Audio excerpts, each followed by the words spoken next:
G'day, back again with another compare and contrast gear review. This is for the Caberg, Nolan and Shoei modular helmets.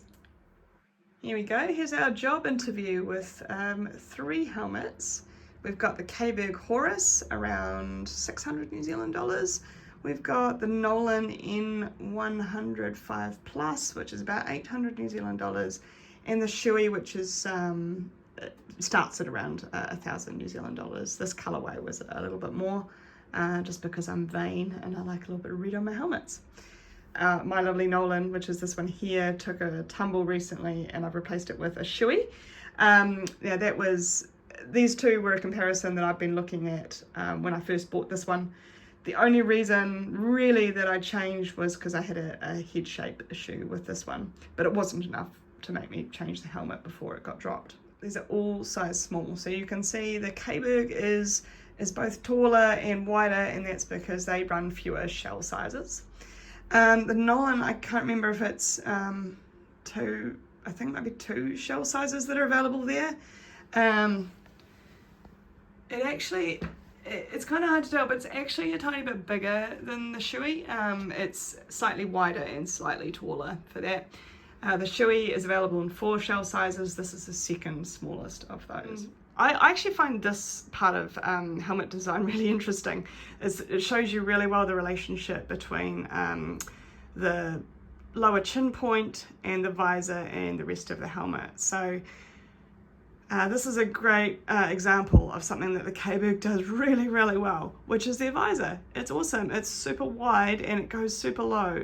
So from the point of view of looking at your controls, it's fantastic. I really, really loved riding with the Nolan for the same reason. It's got a great helmet width, not quite as good as the Caberg, actually, when you're looking at it, but still really nice. And it goes nice and low. They've designed the front of their helmet to come down and then sort of tick in at the bottom, and it has a really some really nice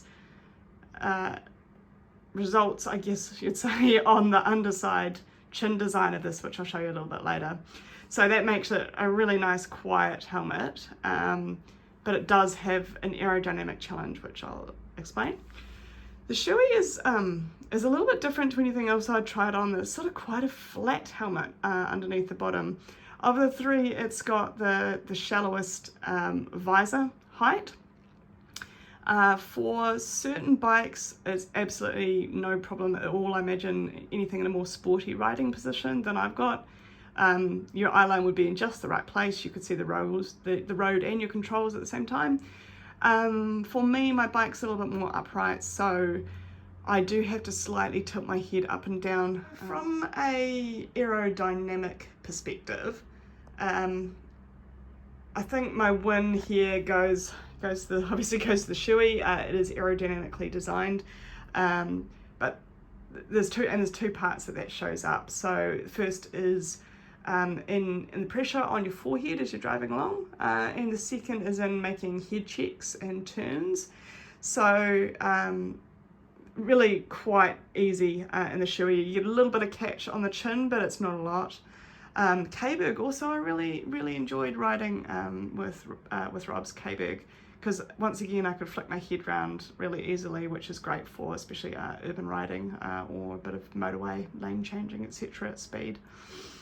The Nolan, I was kind of disappointed to find out as I started to ride with it that there is quite a lot of drag from this front point when you go to head check. So once your head gets around to a certain point, you get quite a lot of pressure, so you have to sort of tense up to make a head check, which is a little bit uncomfortable. So all three of these sitting in crack position. The Caberg is the biggest, I would say, but because of the way that the visor curves down, it's you don't get an eye load of cold air. The Nolan is fantastic. It's got a really well thought out crack position. That means actually it's a great option to leave that open, especially in urban riding. The Shoei is, I think, a number of reviews have suggested it's actually a little bit high, but because it's modular, I've still got that option to flick up the chin bar if I need There's a bit of different thinking around how each are actually lifted. The Caberg has gone for a symmetrical approach either side, so no matter what you're doing, you should be able to get those up. The Nolan is centrally placed, which makes it a bit of a pain because you reach across your face to get that. And the Shoei is obviously just reflecting what's more likely to be a free hand while you're riding. Vents is probably the next thing to take a look at. All of them feature vents top and bottom, and all of them work, which is great. This is quite a breezy helmet as it is, so I didn't find actually I needed to play too much with the vents, but they are a little stiffer than the competitors. There's the top. The Nolan's probably the hardest to use when you've got gloves on, because that's just one position, it's quite tight and needs a bit of friction to push it back. This one here isn't a problem, that's easy to use. And the Shoei is lovely. Goodness, like that's just a quick flick up and down, very little resistance. This has got several positions, and from a tactile perspective, everything's big and nice quality plastic. That's great. Another good thing you can see from here is the different chin releases. So the Caberg, absolutely fine, that works. It's an easy push of your finger under there, and you pull that, I think it's down, and then it flicks back. There's a two-part operation on the Nolan, and that's part of some of their safety features. So you have to do two things here, but surprisingly it works fine. You have to pull the bottom forward and then pinch the top down. So it makes it nice and safe. What I've noticed after a year of use though is that that's getting harder and harder to make that lift after the two-part action. So yeah, I guess things do sort of wear out a little bit over time. It's also quite hard to open if you're not actually in it. So it's something to do with the way that you push and pull on that button to get it open. Shoei is great. They've thought out the positioning really well, so it's not like you're going to inadvertently hit it if you come down. You don't have to fiddle around with two different actions like the Nolan, and it's just housed neatly in there. And that one's, of all three, that is certainly the easiest to use. So all three of them have visors. This one here is a slide. The Nolan's a slide, but it's got a little trick up its sleeve as well. In fact, two tricks up its sleeve. I'll just do that. The first one is a ratcheted position as it goes down. And the second one, which I love, surprise crush on this feature, it's got a little button. So when you're done, it's straight up out of the way. So very little thought required to do that, because I often think about something far better. And the Shoei obviously works the same as the Caberg, but it's got a slightly nicer, smoother action up and down. And one of the things again that just I was a bit hesitant about on this one is it's actually a shallower visor than some of the other two. So for me it comes quite high on my cheek line. I get a bit more coverage out of this one, and I got a bit more coverage certainly out of the Caberg as well. Practically speaking, while riding though, it's fine. Again, it's to do with how upright your bike is, and for me, being a little more upright has probably got something to do with that. So sound for me, the Caberg is obviously the noisiest of the two, and you'll see why on the chin curtain stuff underneath. It's just simply, it's not as well sealed, and the Nolan is actually really, really nice. I was super surprised, given it didn't always make it up there on quietest helmets list, but secret I think is in the underside design. I was having a bit of an issue just with one side with a slight whistle coming through there, which was a little bit annoying, I'm not gonna lie. The Shoei, probably overall sound wise, if I took out the whistle of that one, I think they're much of a muchness, but the Nolan does a better job of the noise coming up from your bike. What the Shoei does offer is a really balanced sound, so you don't sort of feel like there's parts of your environment that are louder, up or down or left or right. It's just nice and clean. I have started wearing earplugs, and now I'm never going back. I've been putting it off for way too long, and I'm not really sure why I did. So wear earplugs, everybody, it's worth it. Right, we're upside down, the guts are open, and this is the part, I think, you know, online you don't get to see a lot of this stuff, and what is evident, I think, is the way things move up in quality as you invest more and more in your helmet. Now, there is absolutely nothing wrong with this one. The pads are removable, the pads are washable. They're really all a kind of a sports fabric. They are comfortable if you have any sensory things. It's just a kind of a little slight itch from some of them, maybe those. But they are absolutely fine. What they don't have is the same long-term structure within some of the pieces.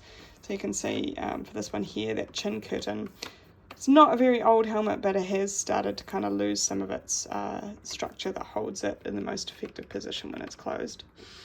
There is no adjustability of the liner inside this one, so unless there's a kit out there that I'm not aware of. What is really nice, this works, in fact all of these three work really nicely if you've got glasses. So for my partner wears glasses, and this is very, very comfortable for him. So the Nolan inside, honestly, it's awesome. It is such a lovely helmet to put on. It's plushy, it's firm, it's really nicely detailed, and washable. You can see there's a lot of levels in here. Some of the really cool things about it, it has got an adjustable top liner, which just gives you the ability to move the helmet up or down on your head. Everything else, this is with over a year of use. All the pieces are well structured. Having that extra stitching keeps them nice and firm over time. Where this one really wins, and I'm going to close this up so you can see. Oh, good. I did that without dropping either of the other two helmets. This chin guard is just a really great design. It comes forward and it covers your straps. So you can imagine it basically touches, or for many of us will touch the inside of our neck once it's gone past the chin. So that, coupled with the fact that they've got an adjuster inside here, means you can close that, what's actually a double roll, nice and tight, so the pull cord pulls the second layer in. This is such a nice fit underneath, and just gives you that lovely kind of silence from the bottom of the bike. So I absolutely loved that, and you can see why when that jawline curves back in, it's just set up really well to seal nicely at the bottom. And the Shoei, also just a lovely plushy thing to put on. For me, for the small, I did have to size up on the cheek pads because it fits quite differently to these ones here. It hugs higher, that one hugs on your face a little bit lower. I don't think for this one anyway, I didn't get the option in New Zealand to have any adjustability of the inside, but other than cheek pads, happily, I didn't actually need that. I will say the Nolan's kind of just got that slightly plushier fabric, believe it or not, than the Shoei. I'm just going to close up the Shoei and I'll show you the challenge that I have with it. So this is really idiosyncratic. It's very different, obviously, for different riders. When I had this issue, the supplier hadn't come across it before, and I don't think the internet had either. So for me, having a shorter sort of front to back from the underside of my head through to my chin, this here basically results in cold air dumping up onto my chin when I ride. So the chin is tucked away inside here, but the chin guard stops too short. You can see why this one doesn't have that problem.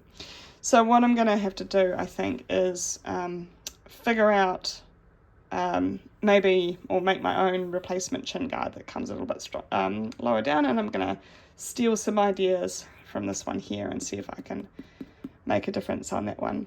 Other than that, really nice quality of fixtures and fittings on here. This is metal. It closes really easily. Like I said on the front, one-handed opening and closing is great. If I honestly, if I didn't have the head shape issue, I think this one for me is the best fit out of the box, and the quietest fit.